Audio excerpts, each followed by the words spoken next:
Greetings to you viewers from across the globe. You're welcome to the show Viewpoint, where we discover perspectives and embrace dialogue. I'm Adiawa AI for Veegil Media. You'll do well to follow us across various social media platforms and subscribe to this YouTube channel, Veegil Media, and download the Veegil app on the Google Play Store and the Apple App Store. On the show today, we will be talking about cost-cutting measures to be effected by the federal government, which has been a yearning call for a long time coming in various administrations, actually. But now the 60% reduction initiated or inked down by the chief executive, by that I mean Bola Ahmed Tinubu, I think it's a positive recommendation or move, let me put it that way, by the government. But first off, the headlines making the rounds on the political scene, and it has to do with the explosions rocking the pace setter, Oyo State, Ibadan. Now, to begin with, the federal government orders probe into Ibadan explosion. The federal government has ordered investigations into the explosions that rocked Ibadan, Oyo State on Tuesday, claiming 3 lives and injuring 80 persons. Minister of Solid Minerals Dele Alake disclosed this in a statement on Wednesday, saying that officers from the ministry will collaborate with the Oyo State government to know the actual cause of the explosion. Now, according to the statement, he said, and I quote, "I am saddened by the news of the explosion that occurred yesterday night in Ibadan, Oyo State. The tragic incident had devastating effects on lives and property. I offer my condolences over the lives lost on behalf of the Federal Ministry of Solid Minerals to Governor Seyi Makinde and the good people of Oyo State. I also extend my sympathy to the wounded and other victims who suffered one loss or the other, especially residents whose houses were destroyed. I pray to the Almighty God to comfort the family of the deceased and grant succor to those who lost valuables as they begin to rebuild. Oyo State government and emergency response agencies of both the state and federal government have promised to help as much as possible. But in the interim, the federal government has directed the ministry's mine officers, who are already on site as we speak in Ibadan, to join ongoing investigations to find out the immediate remote causes of the explosion.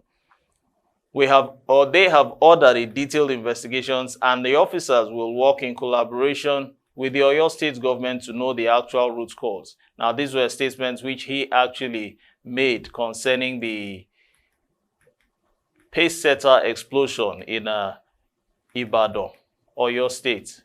To be specific, Bodija. Now, moving on to other news making the rounds, still on the Ibadan explosions, Tinubu directs NEMA to offer relief to Ibadan explosion victims.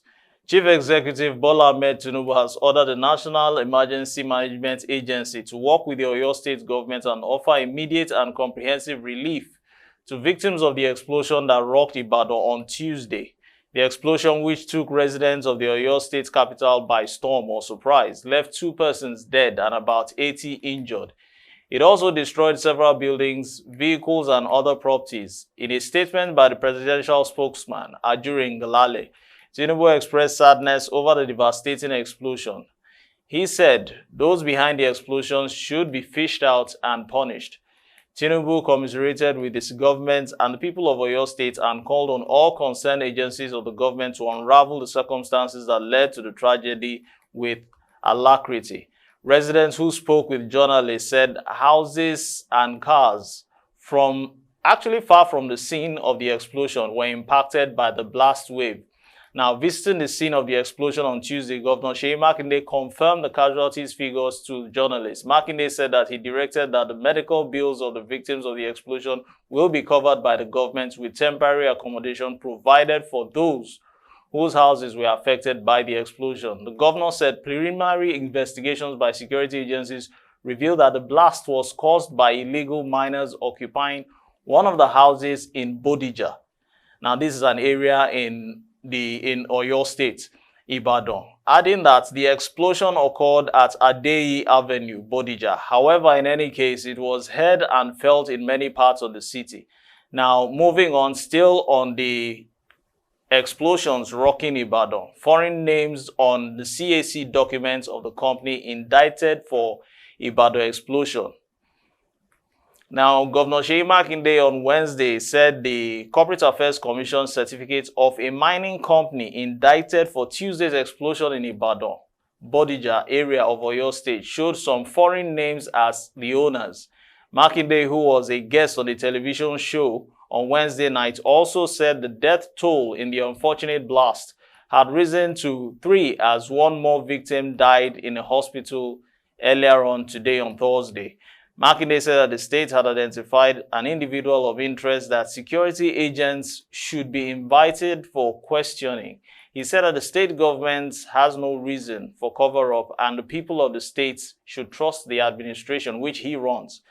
Makinde said he would seek presidential approval for miners to store explosives with the military and that he would sign an executive order in that coming day to that effect. The governor said those whose houses were destroyed had been provided temporary shelter in hotels in Bodija and in Agodi areas of the state capital.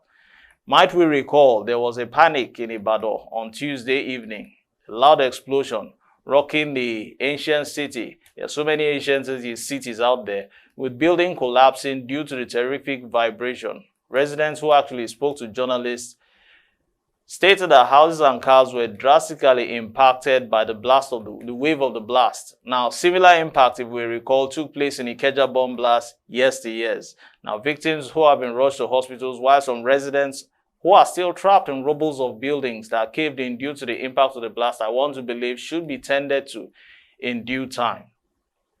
Now, that will be all for crisis rocking the pace-setter states. We will now be moving over to other news making the rounds. Now, away from Ibadan matters, the court stops NBC from imposing fines on broadcast stations. Justice Rita Ofili Ajumobia of the Federal High Court, Abuja, has nullified the power of the NBC to impose fines on broadcasting stations for alleged breaches of the Nigerian Broadcasting Code, delivering a judgment in a suit instituted by Media Rights Agenda, MRA, against the NBC, following the Commission's imposition of fines of 5 million naira each on television stations and 3 pay TV platforms in 2022, if we will recall, for alleged undermining Nigeria's national security by broadcasting documentaries on banditry in Nigeria. Justice Ofili Ajumogobia held that the NBC, being not a court of law, acted above its power by imposing such fines. The judge declared null and void the provisions of the Nigerian Broadcasting Corporation authorizing an NBC to impose fines on broadcasting stations for alleged breaches of the code, as it ruled that administrative and legislative bodies could not exercise judicial powers. The judge commended the MRA for challenging the NBC's action and issued an order of perpetual injunction restraining the Commission or anyone acting on its behalf from further imposing any fine on any media platform or broadcast station in Nigeria for any alleged offense committed under the Nigerian Broadcasting Code. An Abuja-based lawyer, Uche Amuhu, had filed the suit on behalf of the MRA, asking the courts to hold, among other things, the NBC's action of imposing a fine on each of the media platforms and the station for broadcasting a documentary about the banditry and security in Zamfara State, to be specific, is actually unlawful and unconstitutional and has a chilling effect on the freedom of the media to impart information and ideas. MRA contended that it would deter the platforms and station from reporting the true state of the affairs regarding the security situation in Nigeria and therefore constitute a violation of the rights of MRA, its members and other citizens of Nigeria to freedom of expression, particularly their rights to receive ideas and information without interference as guaranteed by the Constitution and African Charter on Human and Political Rights. MRA also sought a declaration that the procedure adopted by the NBC in imposing the fines was a flagrant violation of the rules of natural justice and the rights to a fair hearing under Section 36 of the Constitution and Article 7 of the African Charter, as the Commission is the drafter of the code, which provides for the alleged offenses for which the media platforms and the station were punished, and which empowers the NBC to receive complaints, investigate and adjudicate on the complaints and impose fines and collect fines, of course. Moving on to other stories making the rounds, IGP launches a FCT special squad to curb abductions. Now, Inspector General of Police Kayode Egbetoku on Wednesday launched a special team tagged the Special Intervention Squad to reduce the spate of kidnappings in the FCT. At the launch of the special squad in Abuja, the police boss said the team comprised specially of trained mobile police officers who are expected to provide rapid response to the security breaches in the FCT. While noting that the squad will engage in a massive community policing, Egbetoku assured Nigerians that the newly launched Special Intervention Squad will be replicated in neighboring states to address the challenge of insecurity. Outrage had actually trailed the abduction of 6 siblings and their father in the Buhari Area Council of Abuja on the 3rd of January 2024. The kidnappers reportedly killed one of the sisters identified as Nabiha after their parents couldn't meet the deadline for payment of the 60 million naira ransom. Now, on Monday, the IGP called for the intensification of efforts to decimate kidnappers and other criminally minded individuals in the nation's capital. The IGP also met with the force management team and tactical squads in Abuja. President Tinubu had on Tuesday also condemned the recent spate of abductions and bandit activities in the FCT and other parts of the country, describing development as disturbing and sinister. The chief executive said while security agencies are acting with dispatch to immediately address the current challenge, all required resources, policies, and plans will be rolled out soon for the massive education of Nigerian youth. And that will be all for the headlines making the rounds on the political scene. The show is Viewpoint, where we discover perspectives and embrace dialogue. Join me in the next phase of the show as we analyze the cost-cutting measures in the Nigerian system of government. Welcome back to the show. The show is Viewpoint, where we discover perspectives and embrace dialogue. I'm your host, Odiawa AI for Veegil Media. You'll do well to subscribe to our YouTube channel and follow us across various social media platforms. Don't forget to download the Veegil app on the Google Play Store and the Apple App Store. Now, moving on to the main subject matter, we'll be talking about cost-cutting measures to be adopted, or which has been resounding from the Nigerian people into the Nigerian government for a long time coming. Now, the decision by Chief Executive Bola Ahmed Tinubu to actually slash or cut down the number of officials that will accompany him and other top government officials on international trips and their ESTA codes by 60% could not have come at any better time but now. Though a good starting point, the president must actually do more to cut down on profligacy in government, extravagant spending, which is quite uncalled for when there are yearnings which need to be attended to. We have the neediness and other sectors of the economy which are actually depleting in percentage, daily, weekly, monthly, running into probably the number of years which the administration will have to last. Now, with Nigeria reeling under economic crisis, the cost-cutting measures must be incisive and all-encompassing if Nigerians are to take President seriously about his vow to trim the pork, or the fat in the pork, in the public life. Let me put it that way. Now, in the new policy, the president should likewise direct the local security agencies, which should be used for his protection whenever he embarks on a voyage to any state instead of traveling with a large retinue of security details. Because frankly speaking, looking at it with an eagle's eye view, these rules affect the entire apparatus of the federal structure, including the office of the vice president. I must say the current administration has not inspired confidence with its large cabinet, which is made up of even 48 ostentatious convoys and sickening luxury at public expense amid an inflation rate by 28.20%. Job losses and factory closures, and also the total jackpot of multinational companies, if I may put it that way, because evidently it's not only the youths that are embarking on a jackpot spree. Manufacturing companies are also closing shop here in the country. Now, there is also the ruinous forex crisis in which the currency exchanges for over 1,000 naira to $1. According to the World Bank estimates, multidimensional poverty saw about 10 million more Nigerians sliding into penury since May 2023's petrol subsidy removal. Tinubu's 2 visits to Lagos in 2023 saw large fleets of vehicles and his outsider entourage to the climate change conference in the United Arab Emirates with close to 1,411 participants. Now to the jaw-dropping reaction of many. The largest contingent from Africa actually came from Nigeria, and the third largest in the world actually came from Africa, Nigeria to be specific also. Now it revealed a possibility for extravagant waste of public resources and insensitivity to millions of Nigerians grappling with poverty, because logically speaking, looking at it, there's crisis home. There's crisis at home or back home, and it's like a case of there's fire on the mountain and you don't call the fire service to extinguish the fire and you feel comfortable strolling out for laissez-faire activities. Now, all this does not demonstrate understanding of the precarious economic situation currently in the nation. In any case, the chief executive ought not to do only reduce the number of officials and convoys, but must also cut down his overseas trips. We can take a cue from Lateef Jakonde, and just to mention a few from the Second Republic who chose to be meager in resources. National resources, I mean.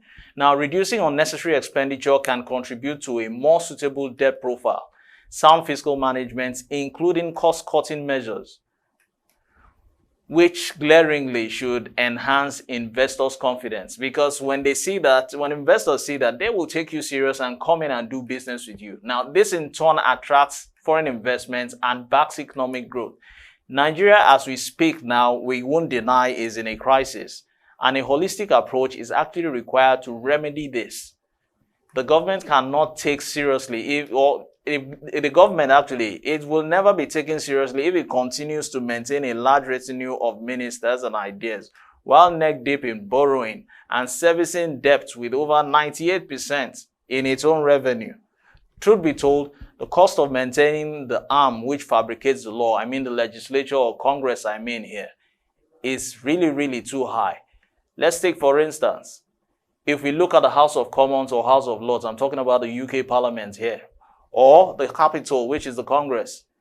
It looks miniature in nature, but ours is quite massive and big. This is the cost-cutting measure we're talking about. I think a cabinet of 48 ministers will have a plethora of assistants. I mean, unlike previous administrations, this administration must adopt fiscal discipline, prudence, and cost-cutting measures of guiding principles. Of course, taking a cue from the Second Republic, which I just mentioned earlier on in the show, Adekunle Ajasin of Ondo State. Then not to mention Lateef Jakonde, which I mentioned, a former governor of Lagos State. These government administrators demonstrated frugality in and out of office. You could check it out in their personal lives also. Countries with healthy economies and higher GDPs are actually, as we speak, cutting down the cost of governance to provide better services to their citizens. As we speak now, if we take a look at it, US is doing well, followed by other countries who are on the list of the world powers. Now, recently, the United Kingdom, the UK government, it implemented this policy, the pay freezes for public sector workers in certain years as a cost-cutting measure. Some government services functions have been privatized or actually outsourced to reduce the cost and improve efficiency. Now, this is what the UK government has actually adopted to make sure that they are not actually even thinking of themselves, but are also thinking about the people whom they are serving. I think that's a government that works. Now, as we speak, Nigeria already is caught between a rock and a hard place, and they ought to follow suit from its colonial master, Britain, as we speak. Might I suggest, conclusively speaking, because oftentimes it doesn't end with talking, but profiling solutions. The gains from the cost cutting should be directed to the well-being of the citizens, not just a select few, the bourgeoisie here, I mean. I'm Odiawa AI for Veegil Media, and the show has been Viewpoint, where we discover perspectives and embrace dialogue. You'll do well to subscribe to the YouTube channel Veegil Media and follow us across various social media platforms. Download the Veegil app on the Google Play Store and the Apple App Store. Thanks for watching.